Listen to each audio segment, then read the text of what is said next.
Assalamualaikum warahmatullahi wabarakatuh. Waalaikumsalam.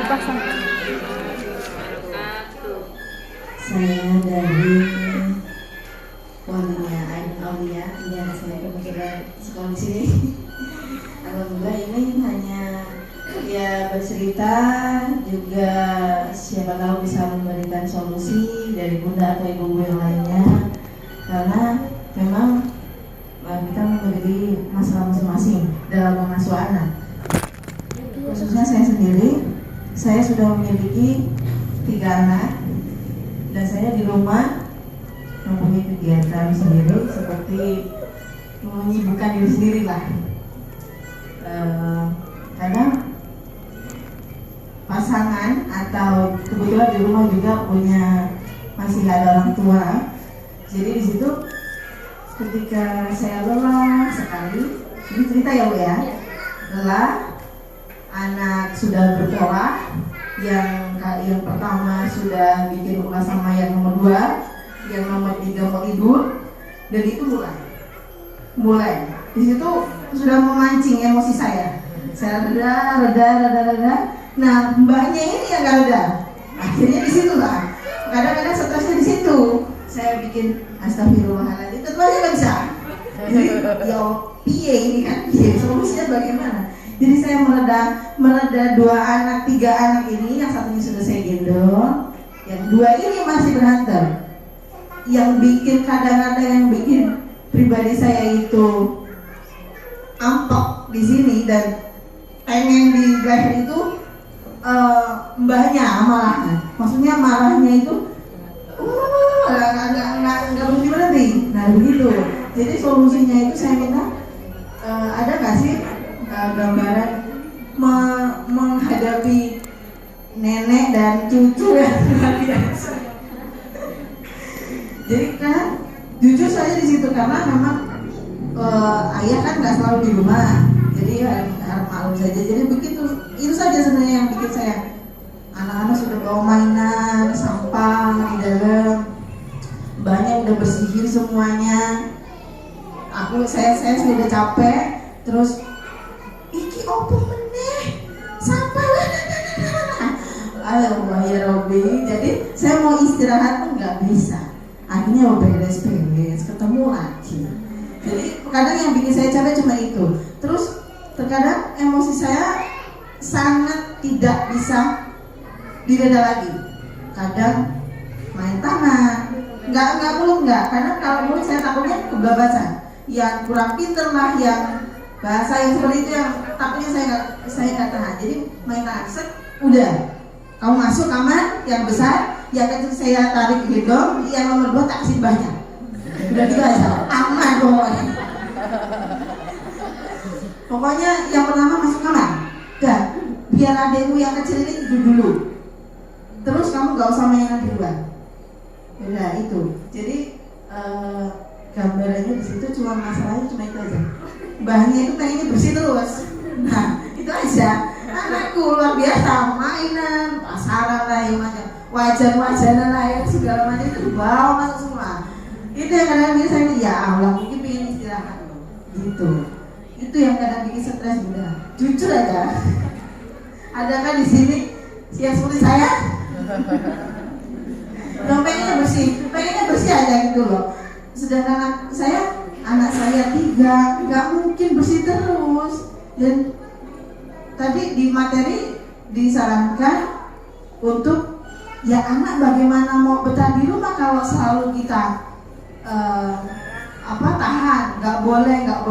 Saya tidak pernah tidak membolehkan, boleh, tapi mbahnya yang nggak membolehkan karena memang kamu itu jual makanan kok tempatmu jorok gitu aja.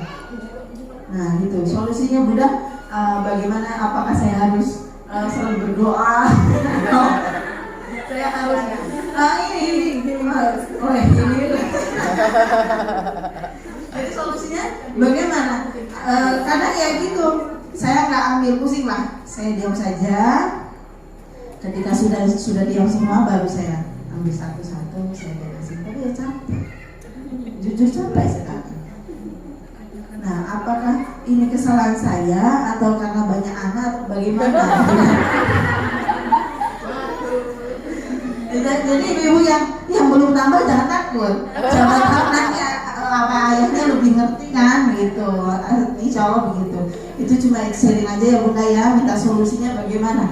Penyikapan saya dari anak saya, dari ibu saya dan pasangan saya. Terima kasih. Wassalamualaikum warahmatullahi wabarakatuh. Waalaikumsalam. Baik, terima kasih Bunda Ainun yang luar biasa ya dalam proses kehidupannya gitu ya. Ya mungkin kalau kita sendiri menghadapi prosesi yang kaitannya dengan anak, banyak anak yang kita sendiri tadinya sebenarnya juga tiba-tiba kok anaknya muncul, apa ini direncanakan atau enggak sebenarnya? Oh tidak ya. Jadi memang kehadiran anak tiga-tiganya mungkin dalam posisi yang tadi berapa jaraknya? 4 tahun per tahun sih sebenarnya. Oh 4 tahun gitu ya. Jadi Cuma tidak direncanakan. oh tidak direncanakan. Jadi bukan karena proses rencana ya memang dari awal kaitannya dengan proses mendidik anak sebenarnya yang harus kita perhatikan adalah menjaga kewarasan dari orang tuanya itu sendiri gitu ya. Sehingganya anak ketika mau waras juga posisinya anak itu juga merasa aman, nyaman dalam proses pengasuhan ketika orang tua yang memberikan pengasuhan juga kondisinya itu waras, kan gitu ya. Maksudnya waras di sini mungkin dari berbagai macam yang kita lakukan di sini karena pengaruh oh ini belum, jadi kita nggak bisa menghandle diri kita, jadi kita ngerasa kok kayak saya stres sendiri ya, dibuat pusing sendiri gitu ya. Nah dalam posisi ini akhirnya perilaku yang kita munculkan ke anak ya akhirnya apapun yang anak lakukan ya salah terus gitu ya, apapun yang ada di rumah ya akhirnya salah terus gitu ya, karena diri kita juga belum bisa menerima kondisi kita, belum bisa memahami diri kita sendiri. Makanya dalam prinsip memanajemen emosi yang harus diperhatikan bagaimana kitanya dulu gitu ya, dalam memanage diri kita dulu gitu ya. Ketika kita masih punya banyak luka batin, kemudian kita juga banyak mungkin belum bisa memanage stres kita, ya itulah perilaku yang kita nampakkan di sekeliling kita. Akhirnya anak juga mendapatkan perlakuan yang apa salah, mendapatkan perlakuan dari efek dari semua yang kita rasakan. Sebenarnya bukan masalah capeknya yang menumpuk itu ngerasa capeknya itu karena terbebani oleh pikiran tadi. Kita ngerasa nggak bisa menerima dulu, kita ngerasa diri kita nggak sehat dulu secara psikologis. Jadi capeknya itu ya karena stresnya kita terhadap diri kita dulu gitu ya. Jadi makanya ngerasa kok kita itu lelah banget tiap hari kayak nggak pernah ada berhentinya gitu ya. Yang sebenarnya yang kita rasakan itu karena tumpukan dari pikiran, dari pengelolaan stres dalam memanajemen diri kita sendiri. Sebenarnya posisinya seperti itu.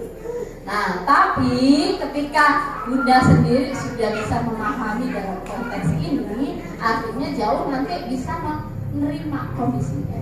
Artinya seperti ini Bunda mungkin dalam saat ini posisi yang ini bagian ini buat, ini nanti harus ini seperti ini gitu ya.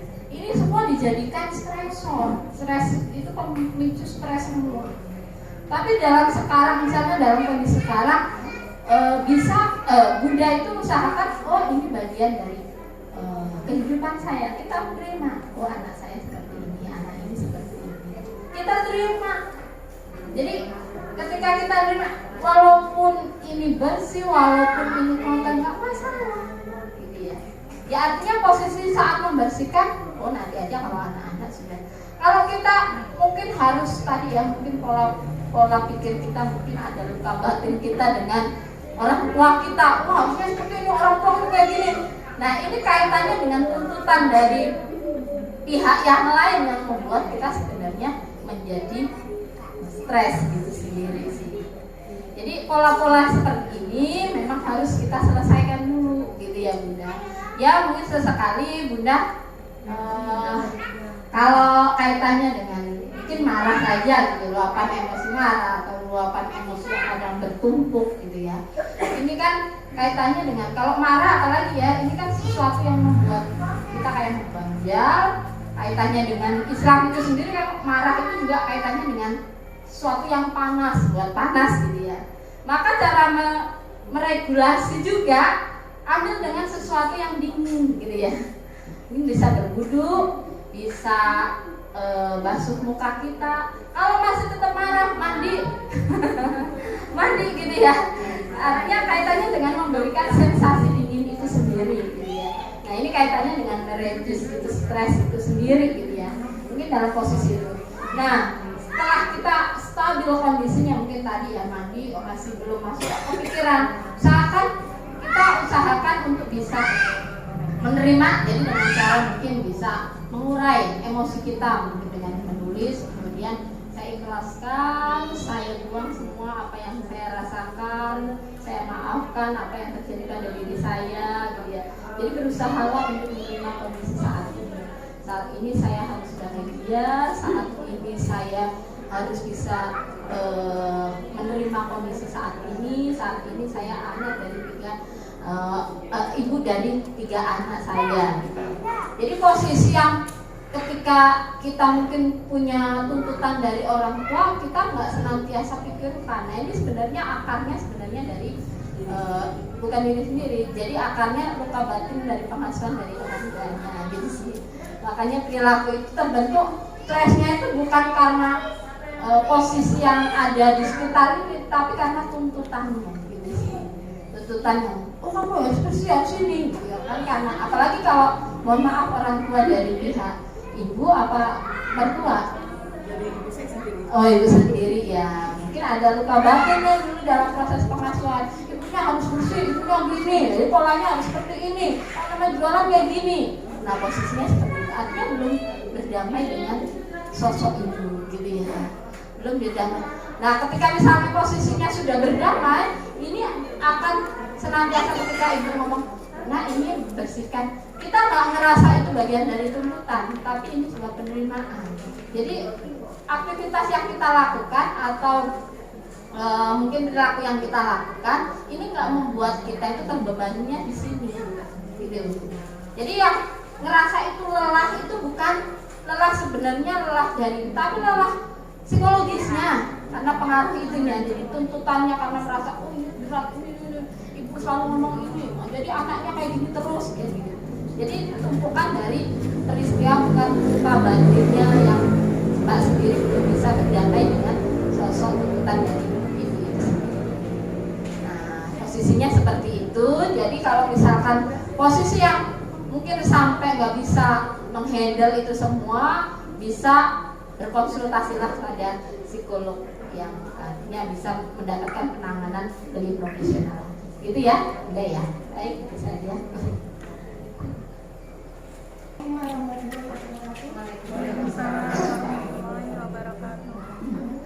mau tanya, saya ibu dari anak umur 10 tahun.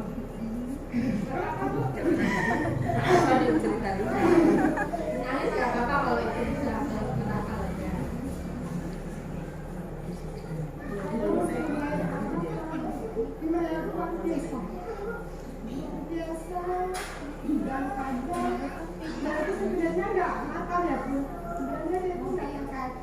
Tapi sewaktu dia itu dipakanin atau diburikan atau di mana, dia itu sering pembalasnya itu melebihi dari yang dipakanin. Dan kadang saya sebagai orang tua juga sering namanya itu diabrak lah sama orang tua lain. Jadi karena dia itu gini, sewaktu dia dipakanin dia itu diam. Tapi sewaktu dia anak itu yang nakalin itu lupa, dia itu membalas. Dan membalasnya kadang bisa dibilang lumayan lah Bu. Makanya kadang saya itu sering dilabrak lah, ditegur sama orang tua. Itu saya sering.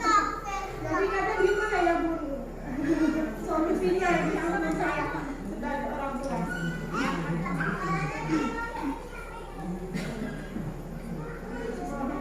Karena gimana ya kan, dia itu sebenarnya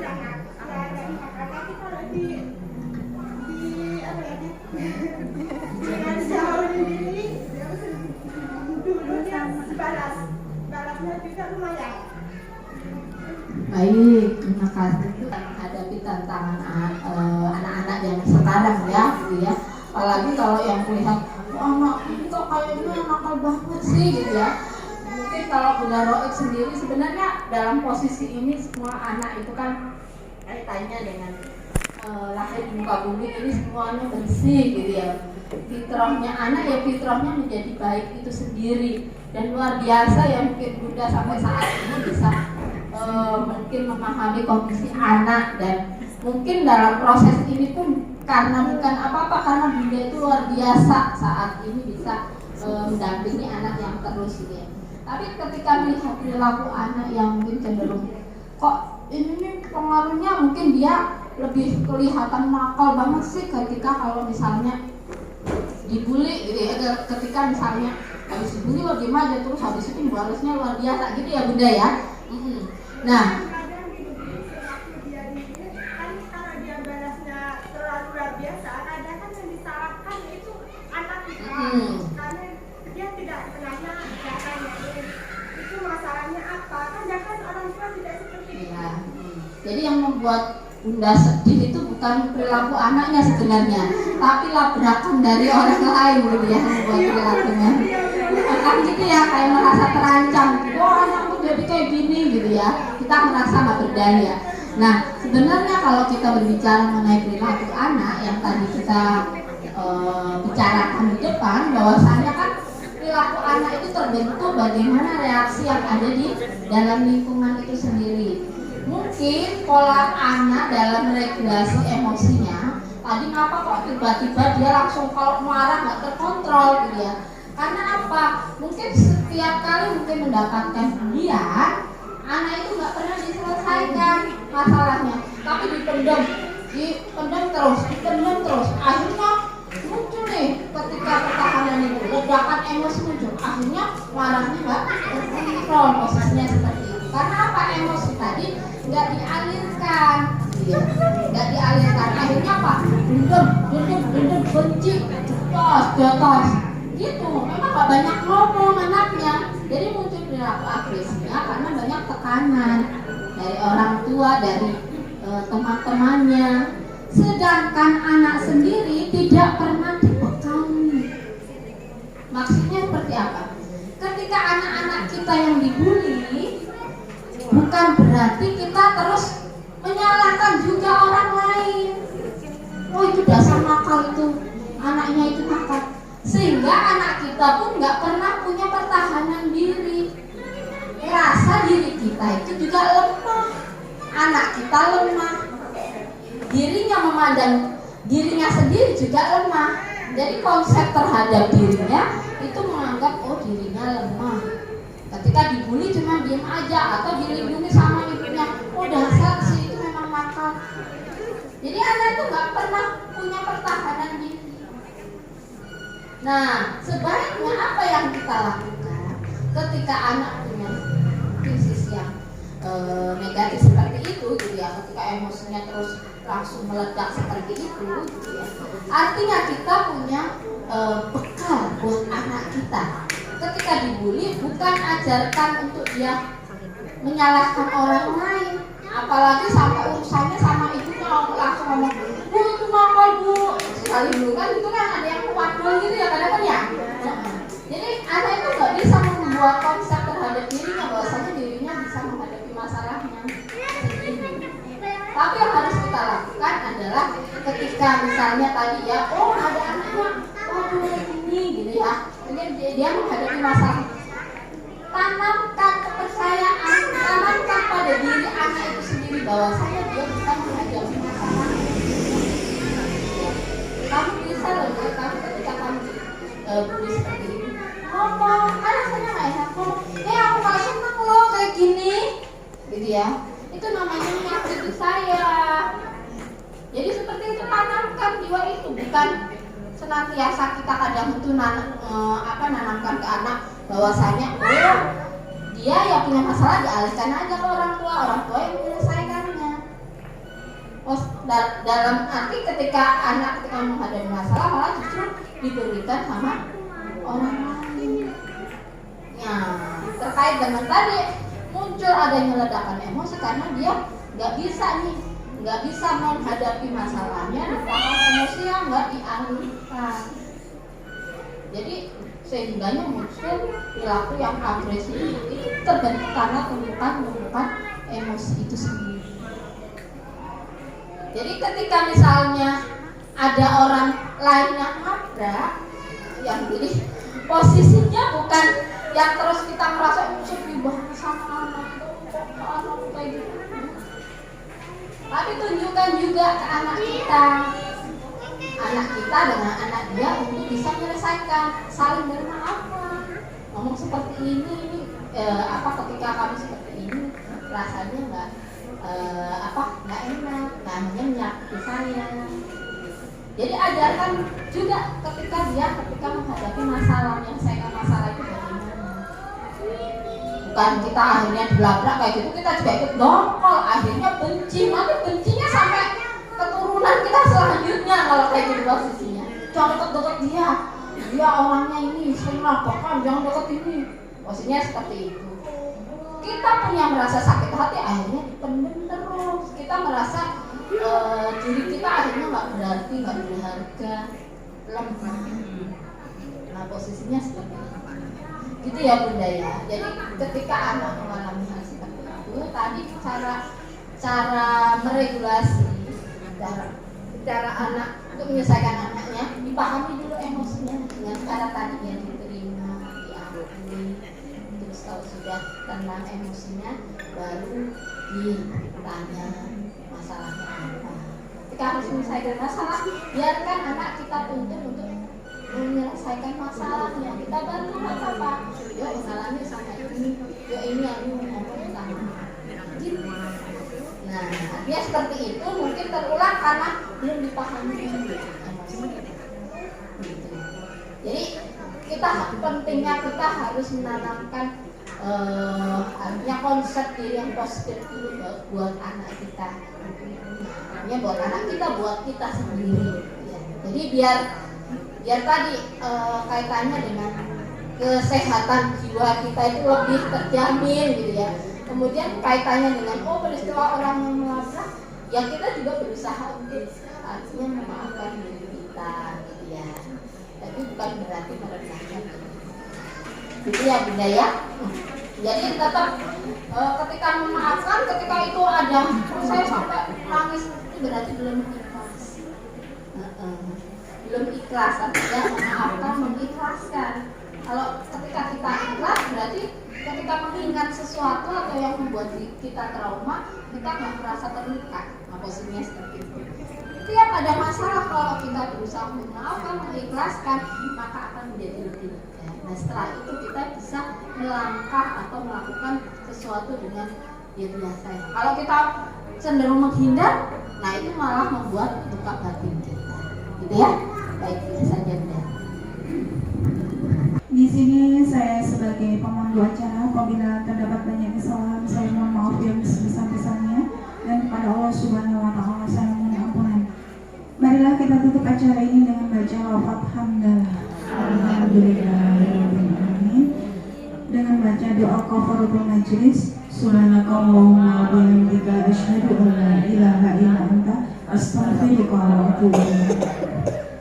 Apabila terdapat banyak kesalahan, saya mohon maaf yang sebesar-besarnya, dan pada Allah Subhanahu wa Ta'ala saya mohon ampunan.